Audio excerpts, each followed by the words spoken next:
There are certain airplanes that feel bigger than the machine itself. The P-51 Mustang, the Spitfire, the SR-71. And then there's this one. Because somewhere over Korea, in freezing skies nearly 50,000 feet above the mountains, American and Soviet pilots were trying to kill each other in jets so advanced that some of them were accidentally flying faster than they could even control. And, right in the middle of it all, was a swept-wing fighter that may have broken the sound barrier before Chuck Yeager officially did. A jet built partly from captured Nazi research, flown by aces, maniacs, and test pilots, that became one of the most important fighter aircraft of the entire Cold War. The North American F-86 Sabre.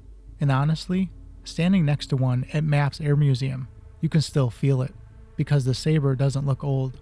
It looks dangerous. Most stories have another side. This one's just a little stranger.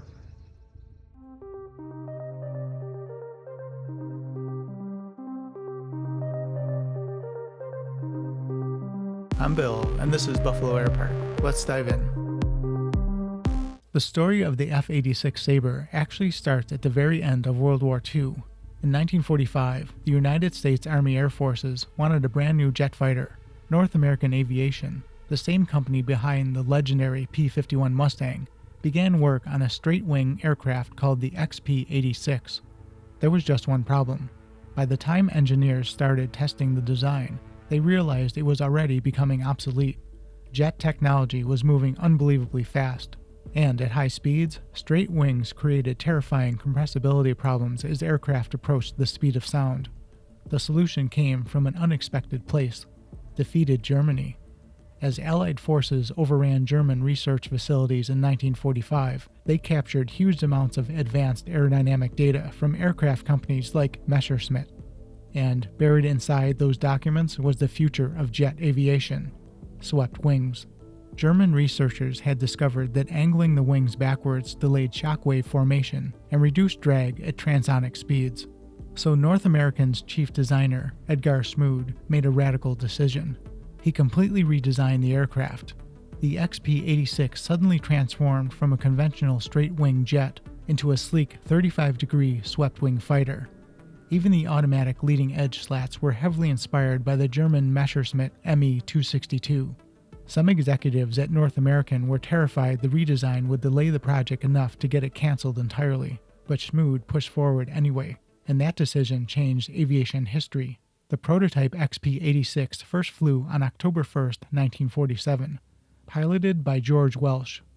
Now, here's where things get interesting, because according to one of aviation history's most stubborn legends, George Welsh may have unofficially broke the sound barrier that very same day during a shallow dive. Several engineers on the ground later claimed they heard sonic booms. Officially, the Air Force credits the Sabre's first supersonic dive to April 1948, while Chuck Yeager remains officially recognized as the first pilot to break the sound barrier in the Bell X-1 on October 4, 1947.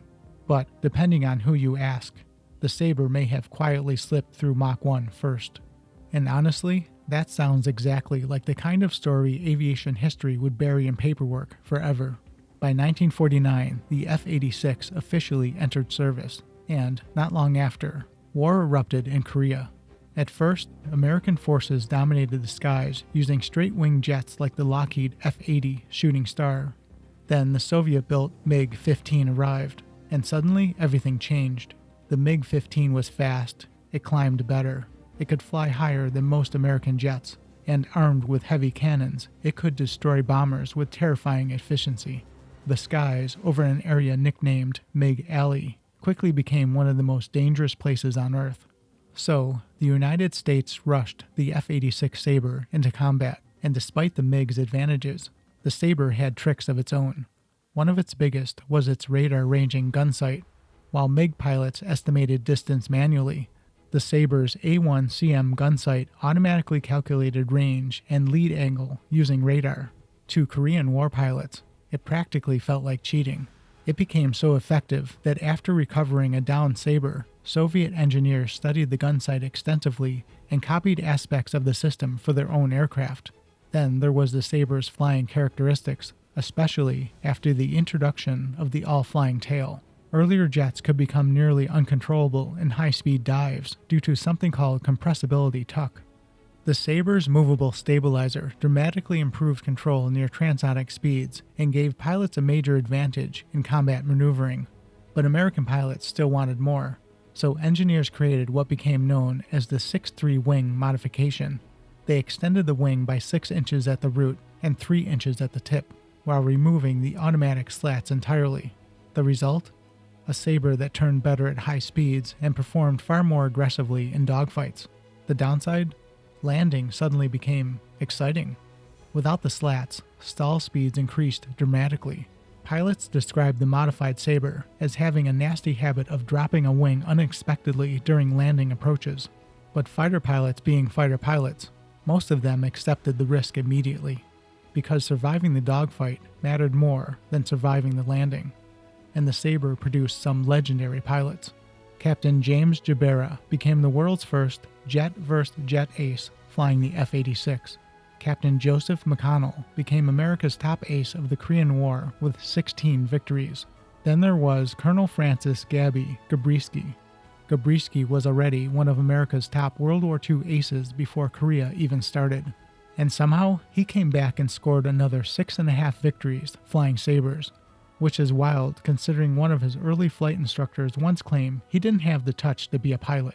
Gabrisky also had terrible luck outside combat. He nearly lost a finger hand-propping a Piper Cub when the engine backfired. And during World War II, he became a prisoner of war after asking to fly just one more mission before rotating home. He flew too low during a strafing run, hit the runway with his propeller, and ended up spending months in a German POW camp. But in the air, Gabrisky was feared, and apparently not always loved by his wingmen.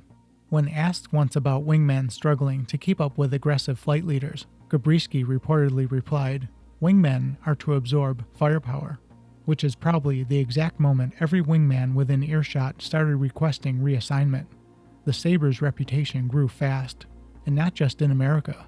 Canada built its own versions. Other NATO countries flew them extensively. Even Australia created the heavily modified Avon Sabre, replacing the original engine with a more powerful Rolls-Royce Avon turbojet and swapping the 6th 50 caliber machine guns for devastating 30mm cannons. The Sabre also became one of the first true jet celebrities. The United States Air Force Thunderbirds flew them, but one of the strangest Sabre stories involved a little-known test pilot aerobatic team called the Acro-Jest. Formed at the Wright-Patterson Air Force Base in 1949, they often couldn't get enough identical aircraft together for demonstrations, so they improvised. One flight might include an F-86 leading, with an F-80, F-84, and an F-94 following behind in formation. Imagine the Blue Angels showing up today flying 4 completely different airplanes, and somehow it gets even weirder. One of the aircraft used by the Acro-Jest had a massive nose boom attached for shockwave testing. Because of that giant spear sticking out of the front, pilots were forbidden from flying it in the rear slot position during formation flying. Probably a good rule. Then there was Jackie Cochran, one of the greatest female aviators in history. In 1953, she borrowed a Canadian-built Sabre Mk3 and became the first woman to break the sound barrier. And flying chase beside her that day, Chuck Yeager himself. Even decades later, the Sabre still refused to disappear quietly. By the late 1970s and the 1980s, old Sabres were being converted into unmanned QF-86 target drones for missile testing. One Canadian-built drone nicknamed Black Cat reportedly survived being fired at by missiles 9 separate times before finally returning to a museum, which honestly feels very appropriate for the F-86, because this aircraft survived everything: dogfights, supersonic dives, Cold War politics, experimental redesigns, target drone conversions, and somehow it still became one of the most beloved fighter aircraft ever built. Nearly 10,000 Sabres were produced between 1949 and 1956, and standing beside the F-86A at the Maps Air Museum, it's easy to understand why pilots loved them. The aircraft still looks fast, sitting completely still, swept wings, bubble canopy. It doesn't feel like the end of World War II. It feels like the beginning of the future. And, in many ways, it was. Because before the F-15, before the F-16, before the F-22, there was the Sabre. the jet that helped define the modern fighter age. And that wraps up another tale from aviation's stranger side. Until next time, keep your eyes on the skies.